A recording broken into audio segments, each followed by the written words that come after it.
Hi, everyone, and welcome. Thank you so much for joining us today for the Technical Assistance webinar. This webinar is presented by Amity Foundation, acting as the third-party administrator for LA County's Justice, Care, and Opportunities Department and the CFCI Care Grants.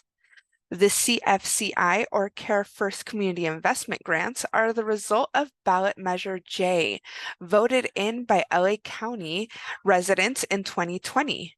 Care First Community Investment Funds are intended to be invested directly into communities and alternatives to incarceration that address negative outcomes caused by racially driven criminal legal system inequalities and long-term economic disinvestments.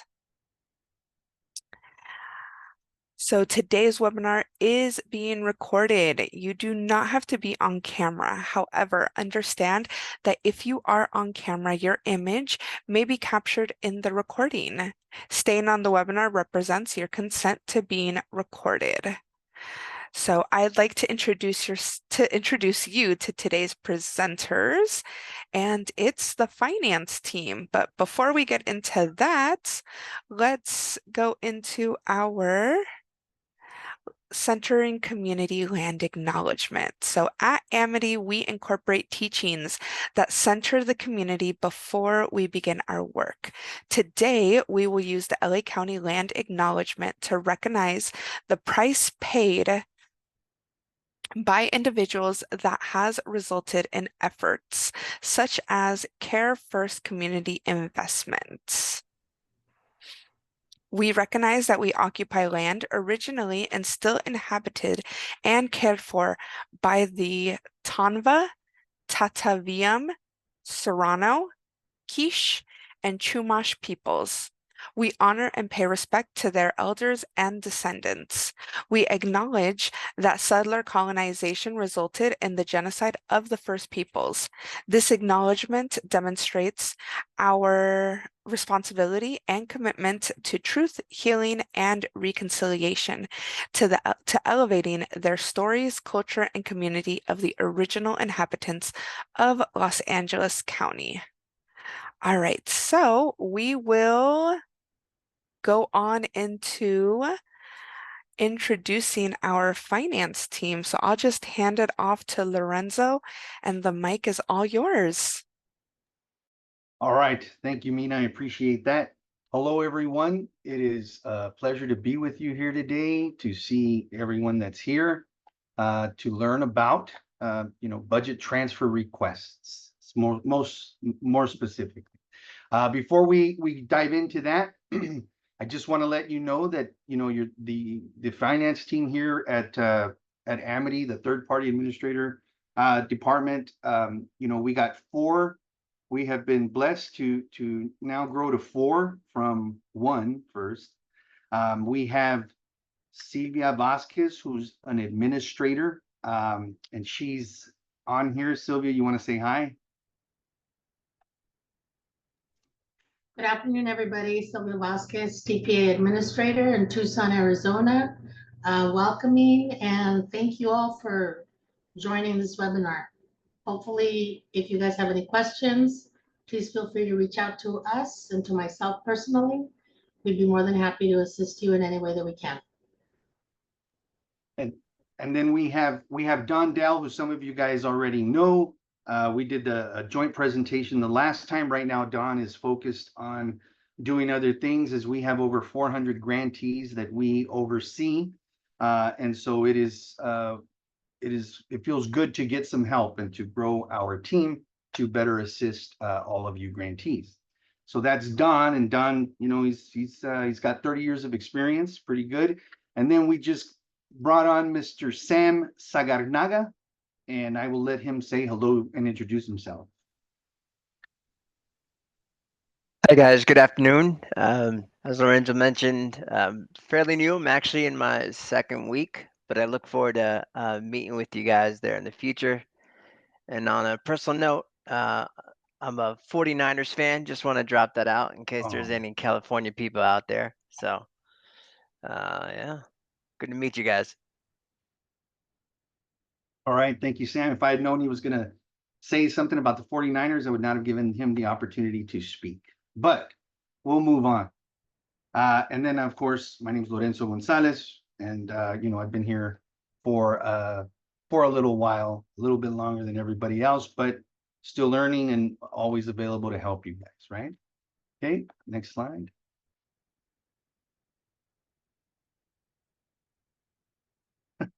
And so, we are here again to enable, to educate, to empower the grantees and your organization to provide the much needed services in your community, the services that you are passionate about.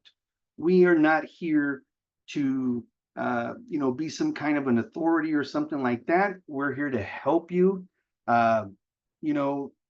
Unfortunately, when it comes to finances, we have to have honest conversations, right? Because that's the most important thing that's keeping our organization alive.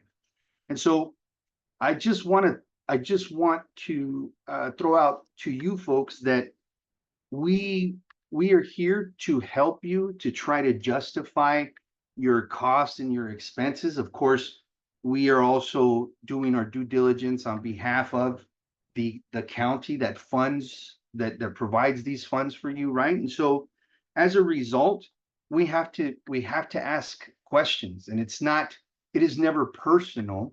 It will only be it's only in service to our due diligence to you and to the county, to the taxpayers, to all stakeholders involved. And so I just wanted to throw that out there, because as we get to know each other and as we meet, which I think a lot of us have already, and we most certainly will as we continue, there are sometimes conversations that we need to have, and I think sometimes people get a little uncomfortable or perceive it to be a personal attack. And so I just want to reiterate to you folks, that we're here to do a job on behalf of so many different stakeholders. That's why we have to ask the questions that we do. And it's not a reflection on you. It's more, what we are charged with doing for all stakeholders involved. So just wanted to throw that out. Thank you. Next. And so today, the last time that we had a webinar, we kind of just went over budgets overall and budget basics and best practices and why they were important. And certainly, along those lines, I'm sorry, we then said that we were going to give you this webinar to discuss budget transfer requests. Essentially, a budget transfer request is the same thing as a budget modification, right? And so we're going to just briefly cover what a budget transfer request is, just some very basic guidelines for it. But then I'm going to take you through an example of how to fill out the budget transfer request tool that we have now changed a little bit, hopefully making it more intuitive for the grantees, right? And so we're going to do an example for those grantees that are within their first year of the grant. And then we're going to do an example for the grantees that already have a year into their grant. Right now, there are 4 grantee cohorts. Only 1 cohort has gone over a year. The other 3 cohorts are still within their first year, right? And then when we're done, we'll open it up for questions. Okay, thank you, Mina. Go ahead. And so essentially, the budget transfer request, or the BTR, is a budget modification. You're transferring funds, right? It allows the grantee to reallocate funds among different line items if we're going to move from one to another, and there are various reasons why you would want to do that, right? A budget transfer request is allowed once every 6 months. Okay, and it's important to know that it must be requested, it must be submitted using the tool that we're going to go over, and then finally we approve it, and it should be transferred and reflected in your expenditure sheets going forward until it's modified again or changed again. And I think that's pretty much it. We can go next. Is that it? I think, yeah. Okay, so that shouldn't be in there. I'm gonna share my screen. And can I be made the presenter, Mina? Yeah. I'll share, okay. Share screen. All right. Can everybody see the spreadsheet that I'm looking at?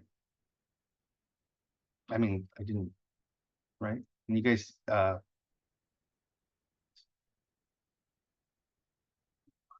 you. I don't think you're sharing your screen, Lorenzo.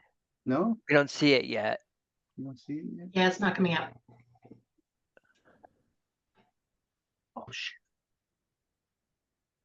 It looks like it's about to be showing now. It says you're viewing Lorenzo's screen, and now we see working BTR. All right, very good. Thank you. Okay, so essentially what we're going to do is we're going to go through this as if it was a grantee asking for a budget transfer request. Okay, and this is the tool that we've made. We will roll out the tool and it will be available starting this coming Monday, and then we may pair it with a sheet with instructions or just place instructions within the tool itself. Okay, but essentially, I'm going through, I'm within my first year. There may be, I might have ramped up, it might have taken me some time to ramp up my services, to put people in the right places, to get everything going. So, I say to myself, well, the budget that I originally submitted with my application, it looks like while I was, while I did okay with it, there have been some things that have changed, and so now I need to address that. Okay, perfect. So you would either let us know, the TPA Finance, or more typically, you'd go through your grant advocate, as they're the ones that you have the most conversations with, and you would say to them, hey, I have a need to move some funds. I need a budget transfer request. And then they should make sure that you get it. If you ask us for it, we can send it to you as well. Okay, so I'm opening this up. I'm saying, okay, here we go. So I work for ABC company, right? So it's important. We want the name of the organization. And then we would like your project area, your program area, excuse me. So for just the purposes of this example, we're going to do PA1, program area 1.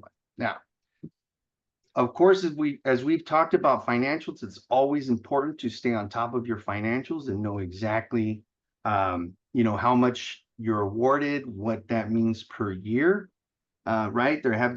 We have had some conversations with grantees that aren't even aware of that information. And so it's always good practice to have an eye on your finances at all times. So here we go. I'm going to enter. Essentially, this is asking me for my total grant award. So for this illustration, we're going to say that we're a grantee that received $300,000. That means that each year of my budget, if I'm on cohort 1, 2, or 3, that I'm going to get 3 equal disbursements. If I'm PA8, I'm getting 2 equal disbursements, right? And so essentially I put in my total. I have it's telling me that I get $100,000 per year. Okay. And so what I want to do is I want to fill this out, and I'm just going to go through it and fill it out with you, right? And so for our first year, originally we had $30,000 budgeted for a manager, $20,000 for the supervisor, $10,000 for the administrator, benefits. We essentially put them at $5,000, which is 8.3% of our payroll, right? So then for rent, we have 5,000. here. So essentially, you just want to use your latest budget or the original budget submitted with your application to put what you originally had for each year. Okay, and as you can see as I'm filling this in, it's putting original year 2 budget and original year 3 budget. Okay, but we'll get to that. We do want to check that. Of course, not every year of your budget is the same. And so it's just simply looking over this and making changes accordingly for years 2 and 3. Okay. But let's see, we got supplies for clients, 5,000, 2,500, 3,000, 1,500. And I know that for this particular example, I used my 15% of project management costs or for indirect costs. So as I fill this out, it has now transferred, and this is my original year 1 budget. This is essentially saying that this is my original year 2 budget, which works out to be the same.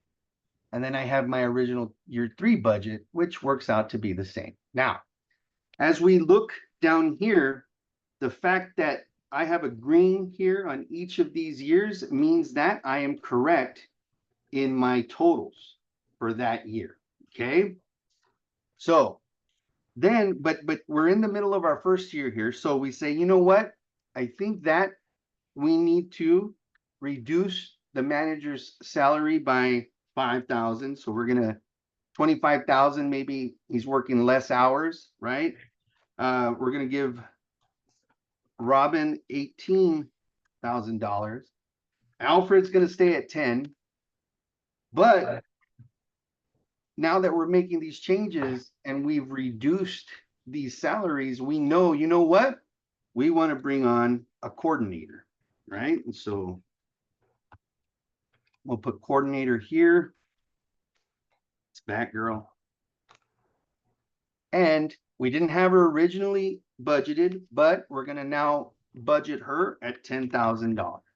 Okay.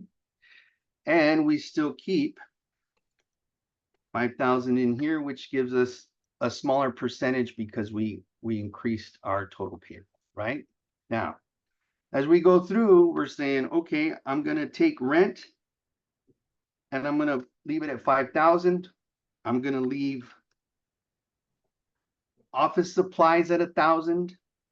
Equipment, I need to raise equipment $1,000. So from 2,000 to 3,000, right? And so then, because I put that here, I want to put increase in equipment for year 1 due to caseload. You know, it's something that makes sense. We're asking you to provide information that we look at and we can say, okay, we understand why we needed to make that change. You guys needed to make that change. Okay. Then we decided that we could take supplies for clients and we took it down to 4,000. Insurance costs remain the same at 2,500. And our client stipends remain the same at 1,500. Okay.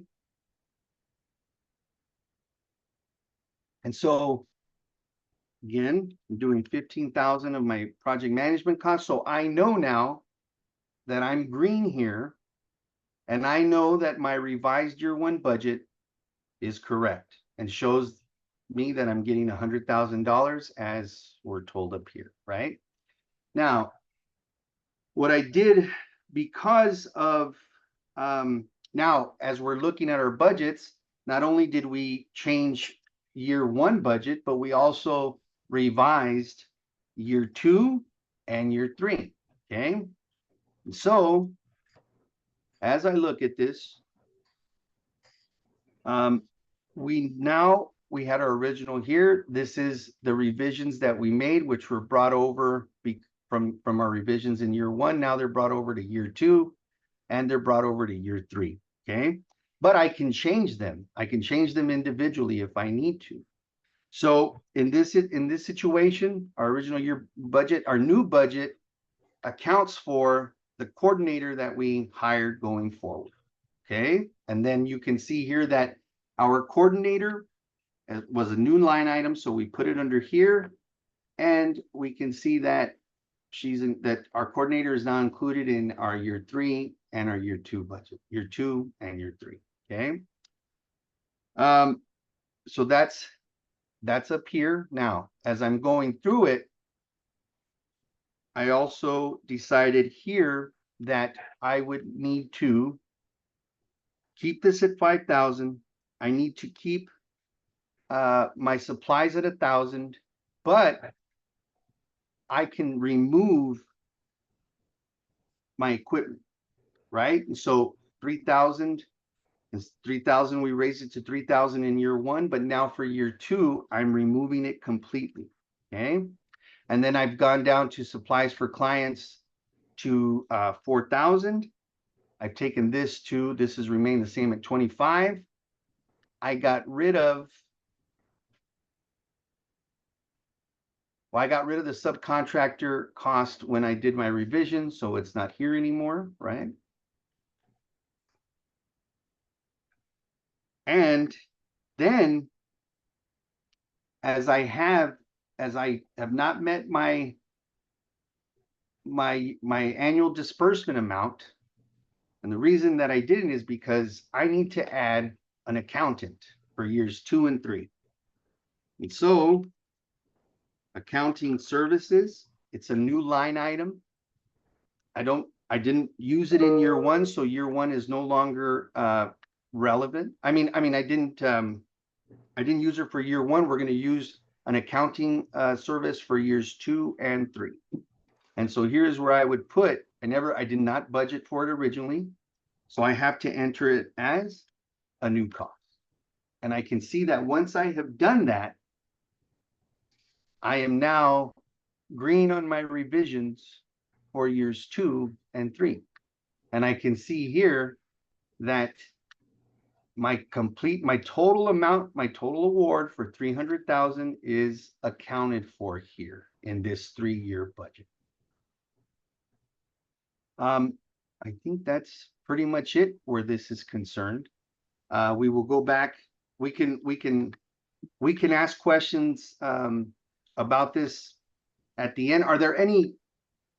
How many times is it? 2:30? No, Lorenzo, there's a few There's- questions that came in the chat. Yeah. What is it? Who Sorry, do Mina. we request this form from, and or how can we have access to this template? And can you provide contact information? Sure. We can provide contact. Do we have that? Do we have a contact slide, Mina, at the end? Yes, but it's for them to contact their grant advocate. Okay. So, well, for now, I would say contact your grant advocate. We can give out some information at the end or disseminate it to the grant advocate so they can get it out to the grantees. Okay. And do we need to fill out all items or just the modified piece? No, well, you would need to fill out all items if they're applicable, right? You notice here that I don't have an amount for every line because not every line was applicable. This is a general template though, and one that we use for all grantees. If you don't use this line item, other grantees may use it. That's why it's on this tool. And I would ask you to just leave it like that. If you need to add a line item that's not represented here, you do it in this new section here. Same thing up here, a new position gets added down here, so it's clear that it's a new position. And how many times can we do this a year, which is every 6 months, correct? You can do this through the duration of your grant once every 6 months. I would say if you're just starting out, I mean, you know, you need some time to kind of gauge how things are going. So, you know, I would be mindful of that. So do we need to expend the same amount each year? No, And no unexpected funds can be carried forward, correct? We're going to get to that right now in a bit. What Okay? if we need one before the 6 months? Before the 6 months. The rule is once every 6 months. So if you get one, then you get one, and then it was 6 months must pass. And on the day after 6 months, then you can get another one. It behooves us then to be mindful of how important it is and the fact that this will be our budget for 6 months. So that's why we encourage being as diligent as we can when we are, figuring our finances, our expenses, as much research as we can to get as close as we can. We probably won't be perfect, but we can get pretty close and use it as a tool, a planning tool. Can this same form be used for the budget expenditure and No. BTR? No. So this is the BTR form. Your budget expenditure form includes quarters, and you have to submit what you actually spent every quarter at the end of every quarter. That's a completely different spreadsheet. This is a yearly overview and a spreadsheet that represents your 3 years, separated by, year 1, year 2, and year 3. And can it be retroactive? No, it should not be. The thing is, as soon as you are aware that there's an issue or a change needs to be made, we would like to know about it. We would like to get it in writing, and we would like to approve it. And if we have to ask you questions regarding it, we certainly would want to meet with you and maybe ask you questions if we have questions as to, the particulars regarding your requested changes. And is the budget expenditure form available? The budget expenditure forms will be made available to you 2 weeks before you're supposed to, approximately 2 weeks before you're supposed to report. And then at the end of when the quarter ends, they are due by the 5th of the following month. And so you can go into Apricot and retrieve your budget expenditure forms. But that's a different form than this. This is a BTR. This is a budget transfer request, not an expenditure form. Now, I'm going to pause questions there because we're going to move on to the next example. In this BTR tool, we have 2 tabs. One that says that you're a grantee within your first year, and we said we were going to do an example if you were a grantee within your first year.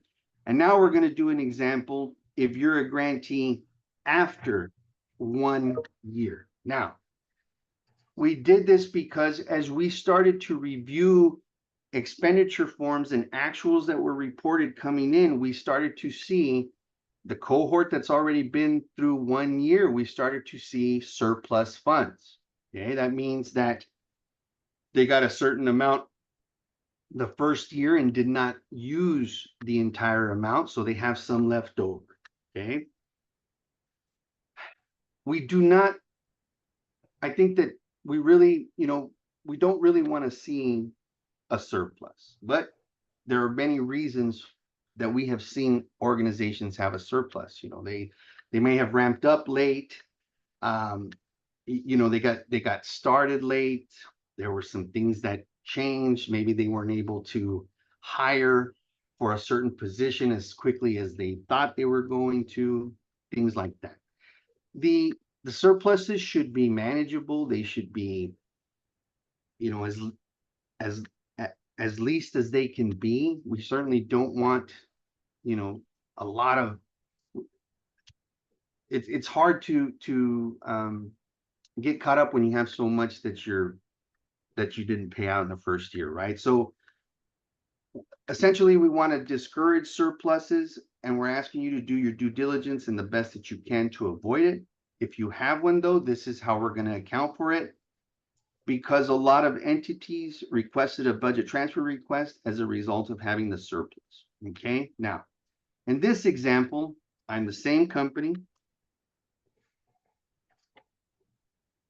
and I've been a grantee now for over a year.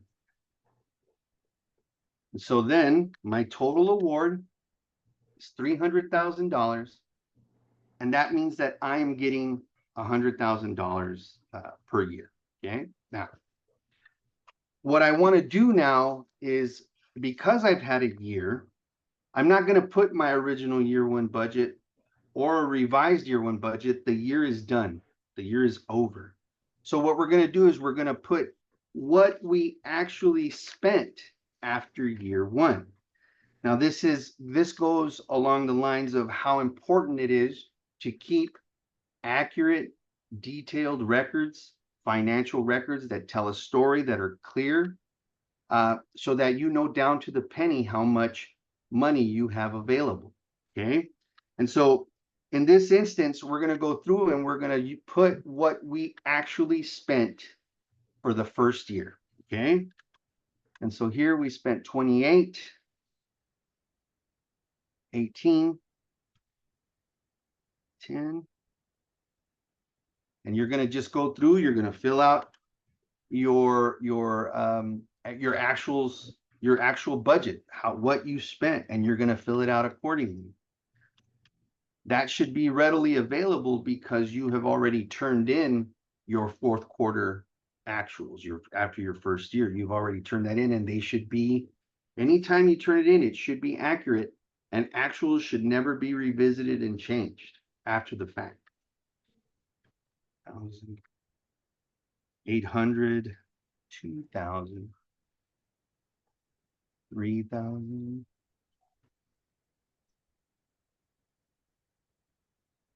And so I'm going through, I'm looking at my original or my actuals for the first year, what I spent, putting everything down as best as I can.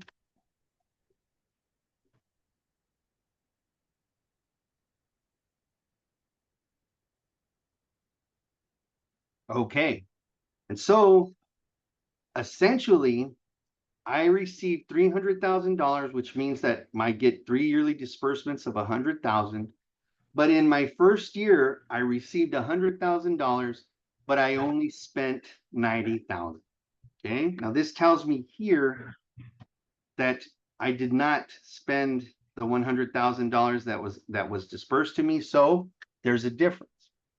And now if I come up here, that's a $10,000 difference. Essentially, that's my surplus. If I received 100,000, but I only spent 90,000 in the first year, I have $10,000 left over. Okay. And so then we want to come here and we want to say, okay, so I'm going to enter my year one surplus. $10,000. Okay. And so what I'm going to do is I'm going to say, okay, I have already gone through a year, so I'm going to put my original year two budget, and then I'm going to indicate where I'm going to spend that surplus, and that's going to give me, my budget for years two. Okay, so we go through, and I said, okay, originally I had 30,000 here, and it comes out to, should have come out to the original. Excuse me. 30,000. 20,000.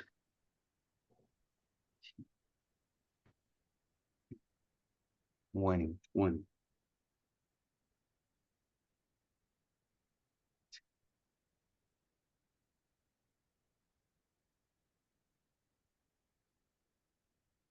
$10,000. And you can see that this was originally budgeted, and here we're actually, our actuals, we spent less. That's why we have a surplus in year one, right? Because we probably had an original budget in year one that looked a lot like this.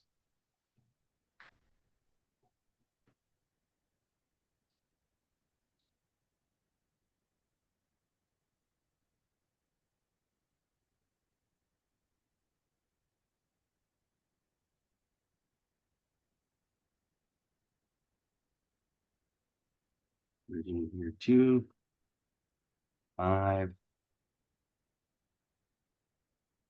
1,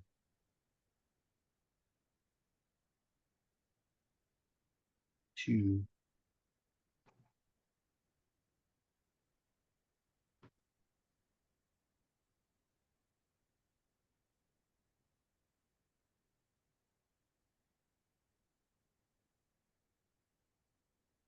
So essentially, I'm looking at my year 2 budget and saying this is what I originally intended for my year 2 budget. And I look down here and I am green, which means I'm right on with where I was supposed to be now. But I have this surplus here, okay? And so what I'm going to do is I have $10,000 to spend, and I'm going to choose to spend it in year 2. So I'm going to take the 2,000, the 10,000, I'm going to split it up, and I'm saying, okay, I'm going to add supplies for clients, which is always a good thing as we exist to service clients, right? We're adding $2,000 along those lines to client stipends. So we want clients to benefit from our surplus. And then we decided that in years 2 and 3, we're going to add accounting services.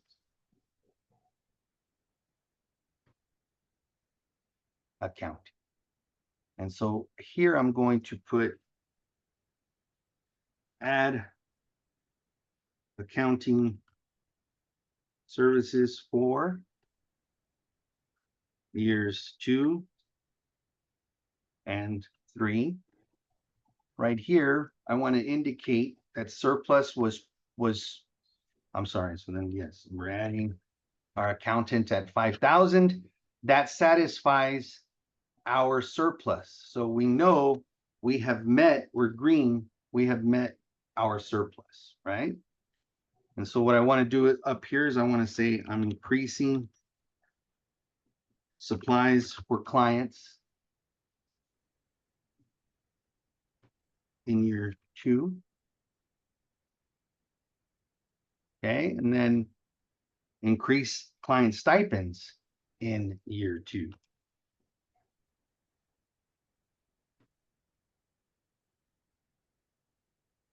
Okay. So now, as I'm going through, then I know that my new budget, I'm still going to keep, I didn't add anything, right? And so actually this should be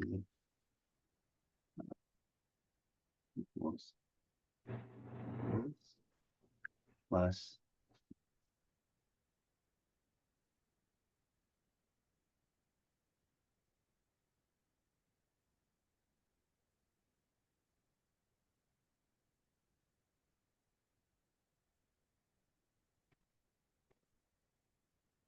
okay. And then in my new budget, I have, this is going to this.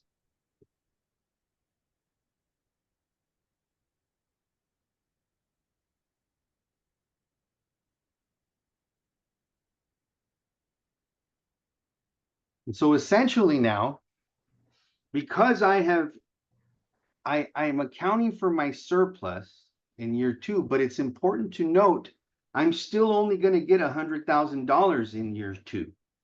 So this green is telling me that it considers the fact that I added my surplus plus my disbursement amount.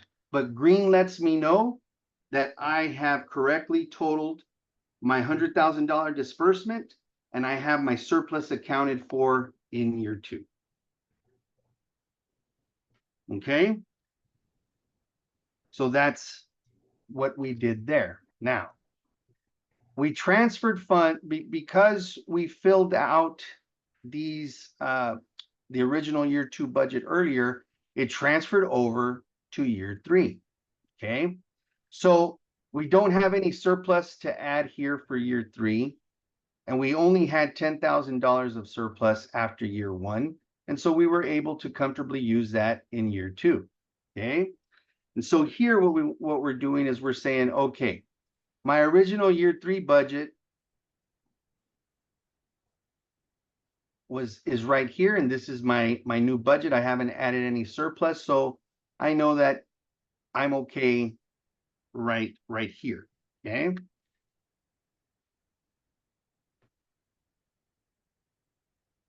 So we're doing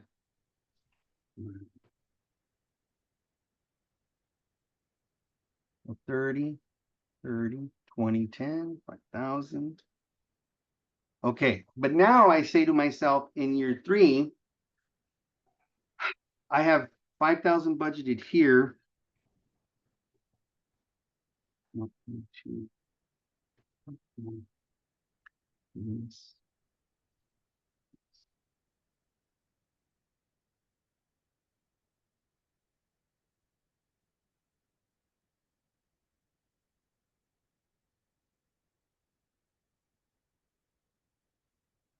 But essentially, so this is supposed to match what I have here, right? My new year 2 budget.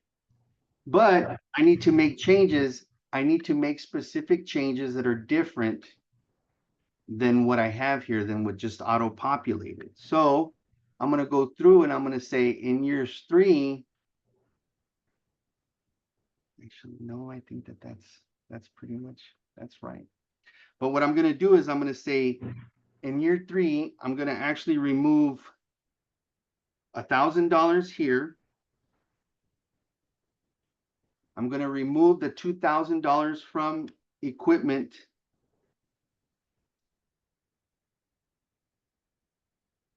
This will remain at supplies for clients will remain at 5. Insurance cost, I'm taking it down $1,000 to $1,500. We are getting rid of subcontractors and consultants.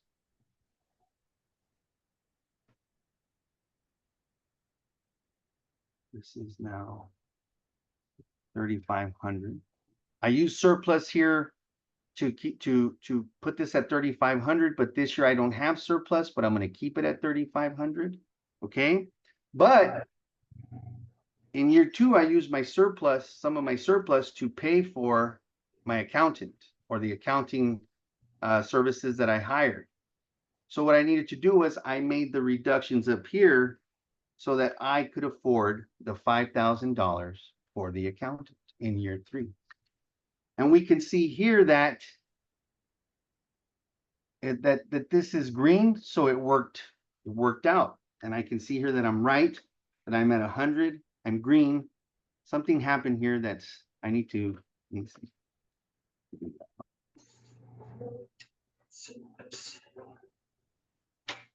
see. So 30, 30, 10, 10, 5,000, 1,000, 2,000.